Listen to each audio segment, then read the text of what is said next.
Graça, misericórdia e paz da parte do Deus, nosso Pai, e de seu Filho, o nosso amado Senhor e Salvador Jesus Cristo. Que essa graça, que essa paz e essa misericórdia sejam multiplicadas na vida de cada um de vocês que está conosco nesse culto de adoração a Deus, culto de oração e culto de reflexão e estudo da palavra de Deus. Sejam todos bem-vindos. Vamos orar ao Senhor neste momento. Pai amado, nós lhe buscamos em oração para lhe agradecer a tua presença aqui conosco, para lhe agradecer o privilégio que temos de podermos te adorar em espírito e em verdade. Tu que és o único Deus vivo, o único Deus verdadeiro.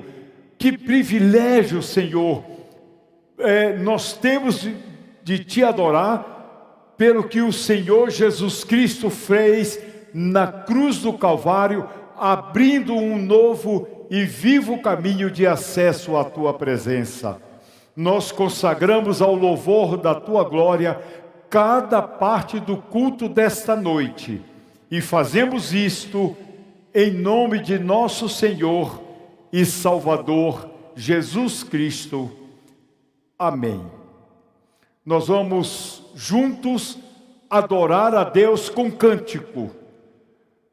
A equipe de música da igreja, o ministério de culto e música, vai nos conduzir neste momento numa adoração ao Senhor nosso Deus. Cantemos, pois, adorando ao Senhor.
Tudo que tens feito é justo e bom. Santo,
justo e bom.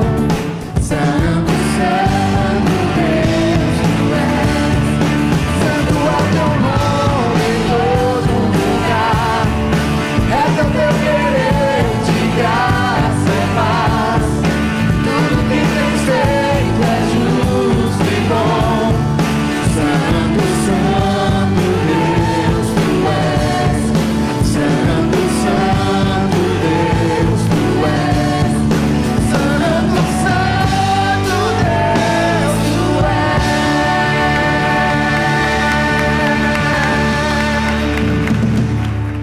Muito bem, voltamos e agora nós vamos abrir as nossas Bíblias na carta aos Gálatas, capítulo 1. Encontre ali, na sua Bíblia, esse texto da palavra de Deus, que tem sido objeto, já durante algumas semanas, do nosso estudo. Nós desejamos não perder nenhum detalhe desta pequena carta que Paulo escreveu para aqueles crentes na região da Galácia, e por isso estamos indo versículo a versículo, versículo a versículo. E hoje vamos ler capítulo 1, do versículo 13 até o verso 14. Assim nos diz a palavra do Senhor: vocês ouviram qual foi o meu procedimento no judaísmo, como perseguia com violência a igreja de Deus, procurando destruí-la. No judaísmo, eu superava a maioria dos judeus da minha idade e era extremamente zeloso das tradições dos meus antepassados. Mas Deus me separou desde o ventre materno e me chamou por sua graça, quando lhe agradou revelar o seu Filho em mim, para que eu anunciasse entre os gentios. Não consultei pessoa alguma, tampouco subi a Jerusalém para ver os que já eram apóstolos antes de mim, mas de imediato parti para a Arábia e tornei a voltar para Damasco. Meus queridos, a nossa ênfase no estudo dessa noite recai sobre o versículo 14.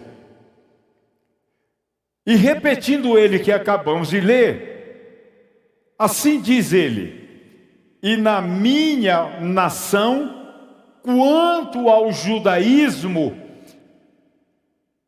avantajava-me a muitos da minha idade, sendo extremamente zeloso pelas tradições de meus pais, ou dos meus antepassados. Uma das características da natureza de Paulo era a ambição. Ambição no sentido mais positivo da palavra. Não a ambição egoísta, egocêntrica, com sede de poder. Não. O apóstolo Paulo, ele era movido a ambições altamente positivas. E ele sempre empregava todas as forças em tudo o que ele se propunha fazer. A declaração de Paulo acerca de si mesmo nos faz pensar no fator competitivo presente numa das escolas na época do apóstolo Paulo, que preparava jovens e adolescentes para serem rabinos no futuro. E seguramente uma das escolas mais famosas daquela época e cobiçada pelos pais dos jovens, pelos pais dos adolescentes, era a escola do rabino Gamaliel. Pois Paulo estava sendo discipulado por Gamaliel. Eu vou usar uma palavra agora que você não precisa gravar. É a palavra, o Mishnah. Essa palavra é conhecida como uma das obras do judaísmo rabínico e a primeira grande redação na forma escrita da tradição oral judaica, chamada de Torá oral. E ela provém de um debate entre os anos 70 a 200 da Era Comum, por um grupo de sábios rabinos, conhecidos como Tanaim, e redigia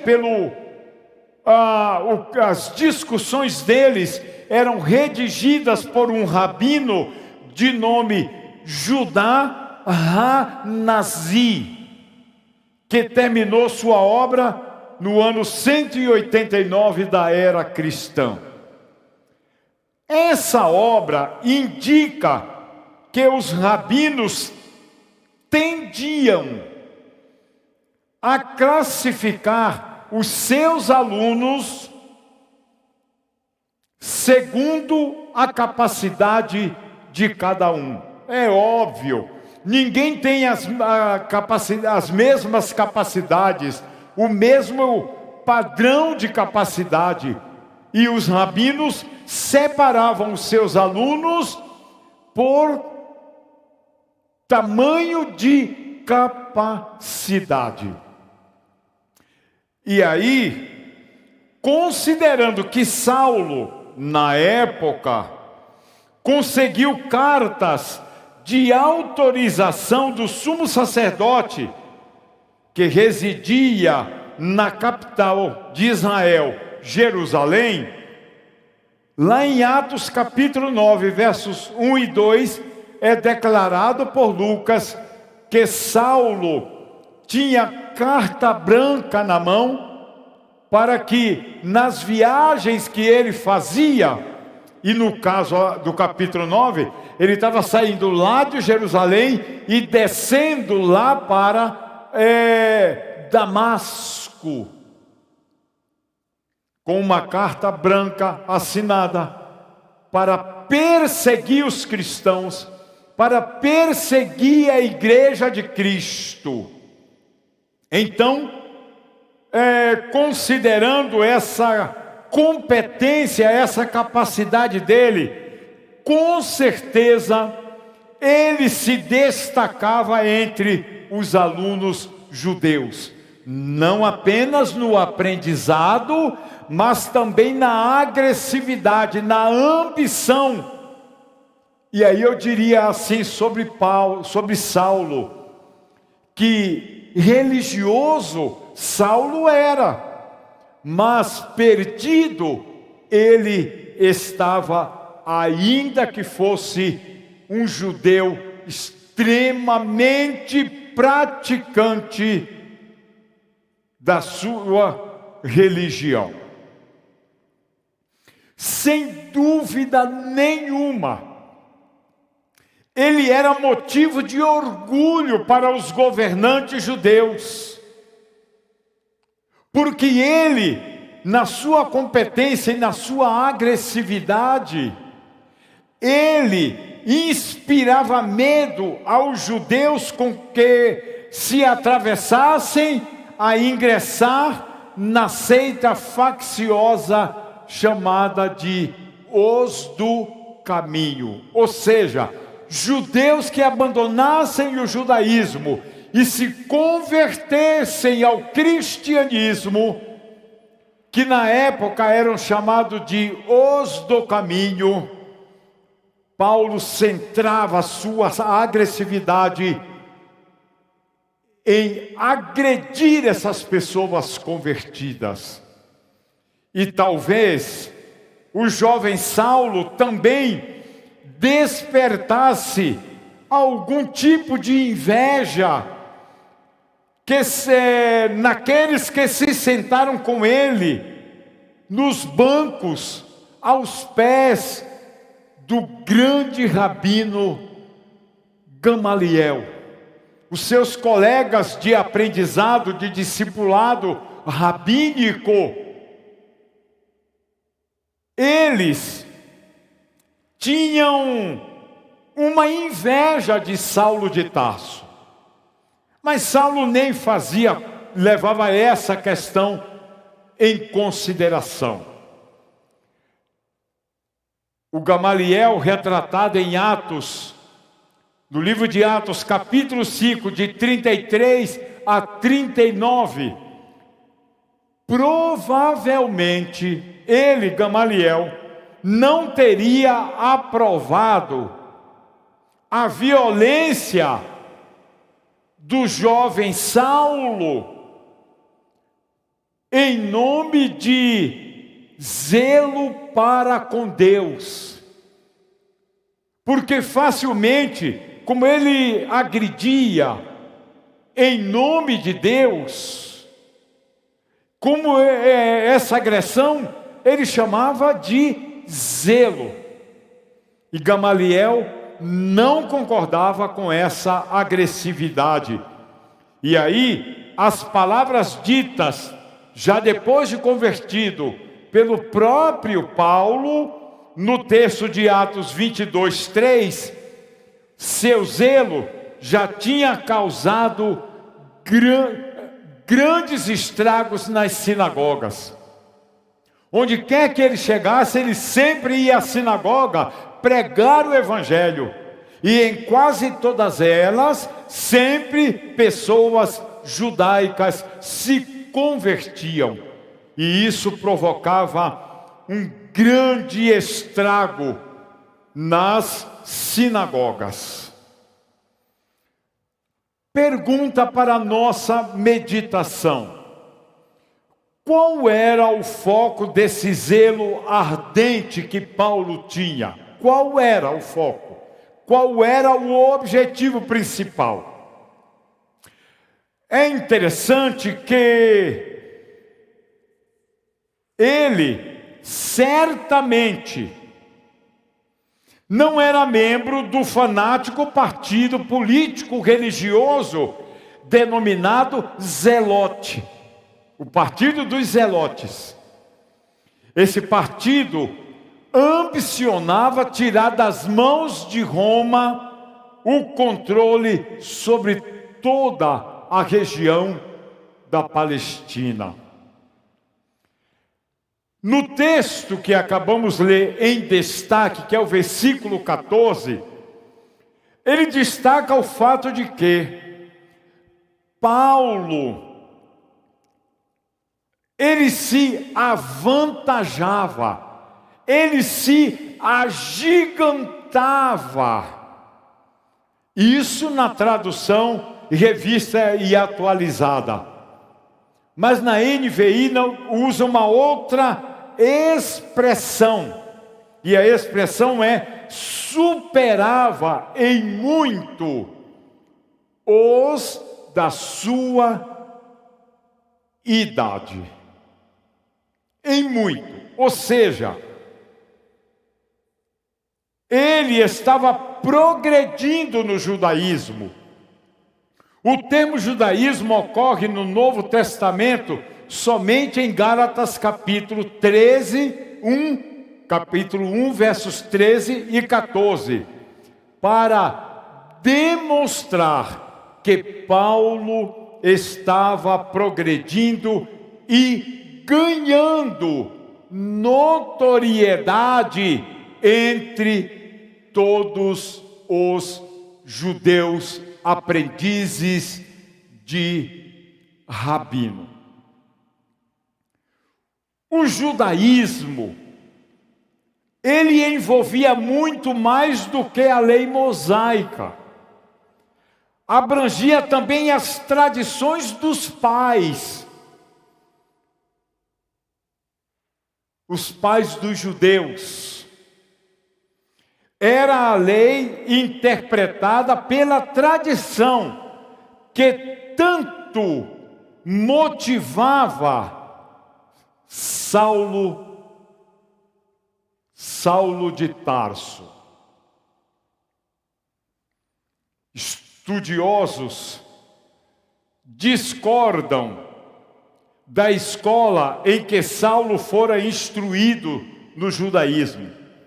Alguns são da opinião de que ela se alinhava com a escola rigorosa de um rabino chamado Shammai, Atos 26, 5. Enquanto outros acreditavam que a escola que Paulo seguia tinha tendências mais liberais. E essa era a escola de Hillel. É interessante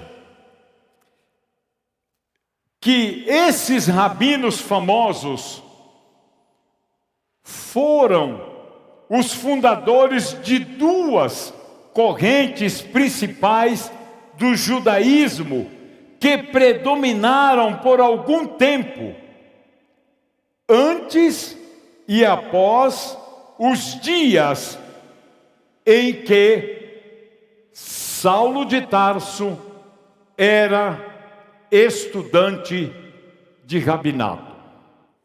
Porque é muito, muito importante sabermos que os rabinos, eles não brigavam entre si. Os rabinos que eram mestres, treinadores, discipuladores de adolescentes e jovens judeus. Não, eles não brigavam entre si. Cada um tinha a sua linha de pensamento, de ênfase, sua linha de raciocínio. O problema, então, não era a lei, e sim a sua interpretação. Aquela interpretação que cada rabino dava e colocava diante dos seus discípulos na escola de rabinato. Jesus, o Filho de Deus, e Saulo liam a mesma Bíblia hebraica, mas Jesus, conhecendo a mente de Deus, que deu aos judeus a lei, e ele entendia exatamente a intenção bondosa da lei. Aqueles que pensam que a lei era ruim e era carnal, ainda não entenderam o propósito de Deus ao doar a lei. E aí eu me lembro que já alguns anos depois que Paulo já tinha se convertido, amadurecido na fé, se tornado apóstolo, pregador do evangelho e saía em missão o tempo inteiro, ele manda uma carta para Timóteo. E a primeira carta, no capítulo 1, no versículo 8, ele vai dizer a Timóteo assim: sabemos, porém, que a lei é boa, se alguém dela se utiliza de modo legítimo. legítimo. Modo legítimo. Portanto, a lei não é ruim. A lei é boa. Ela é protetora, foi dada para proteger a vida, proteger os relacionamentos entre o ser humano e Deus, e entre um ser humano e outro ser humano. Por isso, a lei é boa. Por exemplo, Jesus ensinou que o sábado, que faz parte de um dos mandamentos, guarda o dia do sábado. Jesus ensinou que o sábado, ele foi feito por causa do homem, e não o homem por causa do sábado. Marcos capítulo 2, verso 27. Em contraste com isto, aqueles que defendiam a lei ao pé da letra, não hesitavam em condenar, ou mesmo matar, uma pessoa por curar alguém no dia de sábado. Marcos 3, de 1 a 6, João 5, de 1 a 18, os judeus foram impiedosos por causa de ações bondosas e generosas praticadas no dia de sábado pelo Senhor. Nas mentes desses estudantes zelosos, a interpretação oficial da lei estava acima da própria lei. A lei estava aqui embaixo e a interpretação que se dava a elas estava muito acima da própria lei. Quando, no versículo 14 de Gálatas 1, na tradução revista e atualizada, Paulo usa a palavra avantajar-se, e a NVI usa a palavra superava Paulo diz aos da minha idade no judaísmo, pode ter uma conotação positiva, desde que o objeto de busca seja construtivo. Ou seja, de nada adianta você se avantajar sobre alguém, superar alguém, agigantar-se sobre pessoas, de nada adianta, se isso não for para abençoar e construir positivamente a vida das pessoas. Está escrito que em Lucas 2:52, está escrito que aos 12 anos de idade, Jesus crescia em sabedoria, em estatura e em graça diante de Deus e diante dos homens. Jesus crescia e Deus observava o seu filho crescendo em sabedoria, crescendo em estatura física, crescendo em conhecimento diante dos homens. Paulo orientou Timóteo na primeira carta, capítulo 4, verso 15, da seguinte maneira: Timóteo, sê diligente para o teu progresso. Seja diligentes, para que o teu progresso seja manifesto a todos. Maturidade, sabedoria, crescimento espiritual, crescimento cristão. Paulo diz: seja diligente, para que o crescimento que sua vida física, espiritual, cristã, se torne visível diante de todos. Vamos ler de novo o versículo 14. E na minha nação, quanto ao judaísmo, avantajava-me a muitos da minha idade, sendo extremamente zeloso das tradições de meus pais.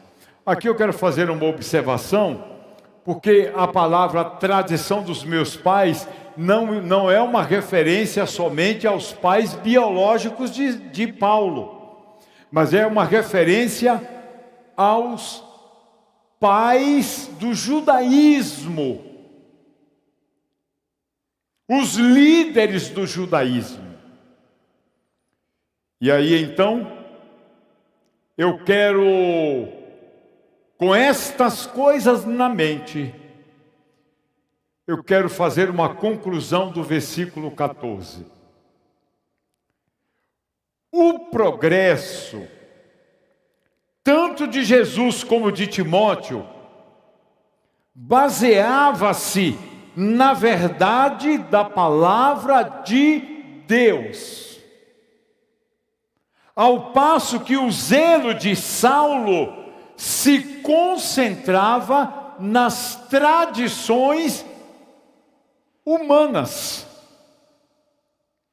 Portanto, quando Paulo mencionou que ele se avantajava, ou que ele superava os da sua idade no judaísmo, a expressão era carregada de sentido negativo. Paulo, na sua época, ainda o jovem Saulo, ele fora convencido pelos mestres da sua época, como está lá em Atos 26, versículo 9, de que muitas coisas devia ele, Paulo, praticar contra Jesus o Nazareno. Mas ele estava completamente enganado. Mas ele praticou. Ele foi perseguidor da igreja, injuriador do nome de Jesus e dos cristãos. Tentou prejudicar a obra de Cristo de todas as formas possíveis. Ele fez isso. Ele diz que fez. O verso 14 mostra isso, o 13 também. E a sequência do 15, 16, 17 até o 24. Todos os textos mostram quanto ele fez para prejudicar o Evangelho. Só que Jesus era a própria verdade em pessoa. Jesus era a verdade de Deus em carne e osso, como ele mesmo disse em João 14, 6. Eu sou o caminho, eu sou a verdade e eu sou a vida. Que Saulo, estava tão determinado a destruir. Ele agiu com uma boa consciência e uma convicção zelosa. atributos exemplares em qualquer pessoa. Porém, a sua consciência e as suas convicções estavam enganadas, estavam equivocadas. Na verdade, o que Paulo disse que fazia enquanto era Saulo de Tarso foi motivado por 5 coisas. Então, quando ele diz que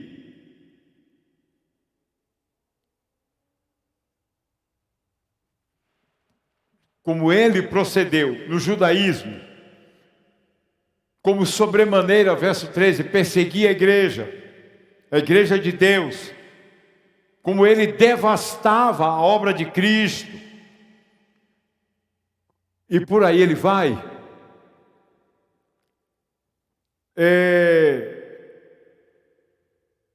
Ele diz isso, que ele fez isso motivado por 5 coisas. A primeira coisa que motivava Paulo a perseguir a igreja: ele era um brilhante aluno dos assuntos de judaísmo. Ele conhecia o judaísmo como poucos. Ele era um judaizante convertido ao judaísmo e por isso defensor ferrenho da doutrina judaica. Por isso ele perseguia a igreja. Segundo, era uma pessoa cheia de determinação e coragem. Ninguém conseguia detê-lo. Ele era obcecado. Ele era ansioso. Ele provavelmente queria ser o rabino mais top naquela época, inclusive superando ao próprio Gamaliel, quem sabe? Por isso ele tinha coragem, ele tinha determinação para perseguir e destruir a obra de Jesus. A terceira motivação dele para perseguir a igreja é que ele estava sendo usado também como massa de manobra pelos escribas e pelos fariseus, que não tinham coragem de enfrentar o evangelho como perceberam que Paulo tinha. Ele estava indo para Damasco no dia da conversão dele, para perseguir a qualquer que ele encontrasse no caminho e na cidade de Damasco. Mas ali ele teve um encontro com Cristo. Saulo, Saulo, por que me persegues? Quem és tu, Senhor? Eu sou Jesus, a quem você está perseguindo. Os escribas e os fariseus eram frouxos, não tinham a coragem que Saulo tinha, a determinação que Saulo tinha. E isso motivava Saulo a perseguir a igreja.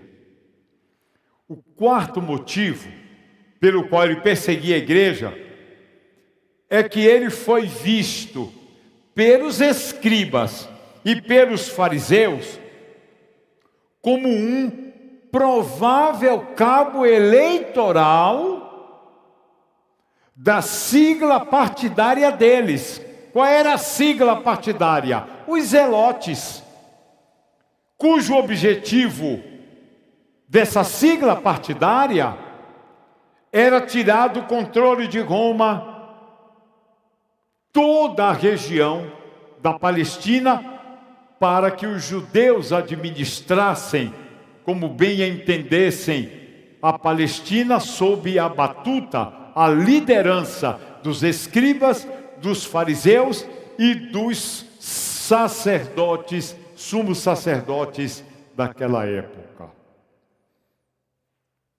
E em quinto e último lugar, ele era zeloso pelas tradições de seus pais, como dissemos há pouco, Pais não quer dizer necessariamente pais biológicos, mas os pais do judaísmo também.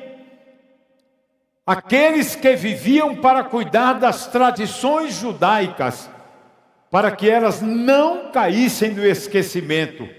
Aqueles que cuidavam de que as tradições dos pais passassem de geração para geração.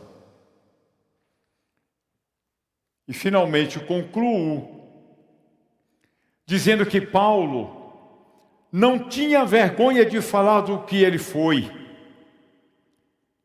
Antes da sua transformação pelo Evangelho, porque ele faria uso de todas as suas energias agora em prol do Evangelho, em prol do cristianismo, em prol da proliferação da mensagem de boas novas. A mesma energia que antes ele aplicava para o judaísmo, ele decidiu que agora aplicaria essa mesma energia e talvez um pouco mais para que o Evangelho, para que Cristo fosse conhecido do máximo possível de pessoas. Ele não esconde o seu passado. Ele mostra a todos nós quem ele foi, como foi, por que foi, para dizer: porém, o Evangelho que me transformou, Jesus Cristo, me deu uma nova vida. E essa nova vida, eu quero seguir vivendo, não embaixo da lei, mas embaixo da graça de Deus.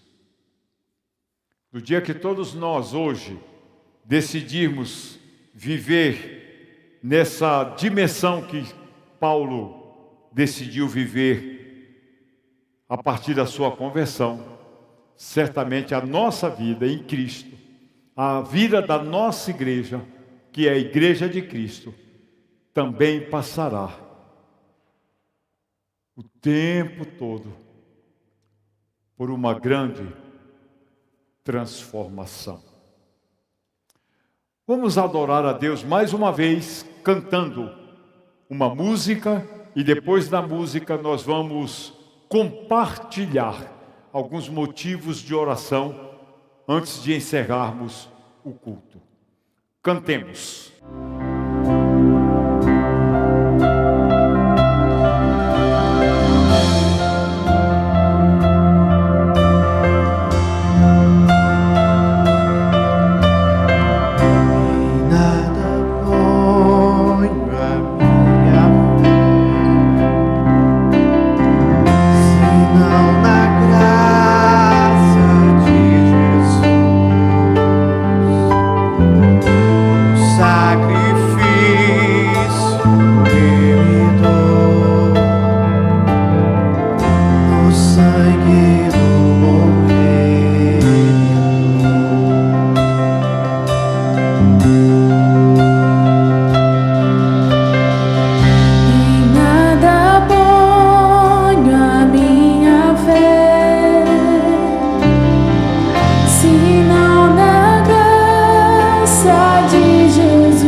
Sacrifício remidor.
todos que no céu estão,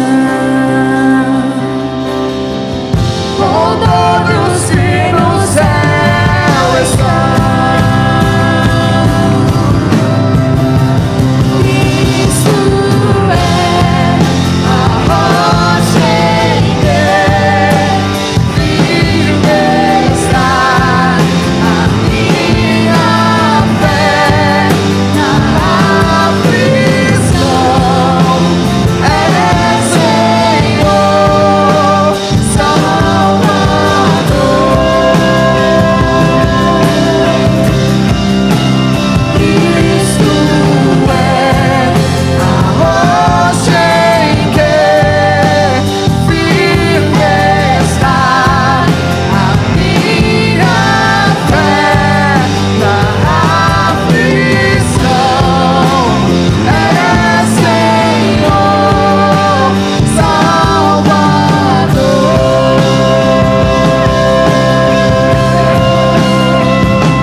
Ok, voltamos. Pega aí sua caneta, seu papelzinho, seu caderno de oração e anote aí alguns motivos. Domingo passado, não apenas o pastor Ednei e sua esposa, mas uma equipe de irmãos foram para Cambará. Vamos orar pela congregação nossa que temos em Cambará. Vamos orar pelo pastor Ednei, por aqueles crentes novos. Vamos orar para que Deus nos mostre quem Ele deseja para pastorear e missionar na cidade de Cambará. Como gostaríamos de resolver esse assunto de Cambará ainda este ano. Então oremos, rogando ao Senhor da seara que envie ceifeiros para a sua seara. Vamos seguir orando por Ibiporã. Chegou o tempo que a gente deve pensar e reunir para decidir a locação de um novo salão e como vamos reabrir o trabalho de Ibiporã. Temos esse final de ano, início de ano, a pandemia continua arrefecendo, e isso cria possibilidades para que a gente volte a investir na cidade de Ibiporã. Vamos seguir orando por Grandes Rios. Ali está, neste instante, é só alegria. Oremos com gratidão pela vida do pastor Jeovã e sua família, pela vida dos queridos irmãos que estão ali evangelizando aquela cidade. A igreja está uma bênção na cidade de Grandes Rios. Sigamos orando por Grandes Rios. Continuemos orando pela Carreta do Sertão. Esse final de semana passado, o final de semana que passou, estava em Belo Horizonte, no estacionamento do Mineirão, sendo apresentados aos mineiros. Está seguindo, está se aproximando lá do sertão brasileiro. Oremos pelo pastor Paulo e por todos que estão colocando sua vida a serviço do reino de Deus através da Carreta do Sertão. Enfermos.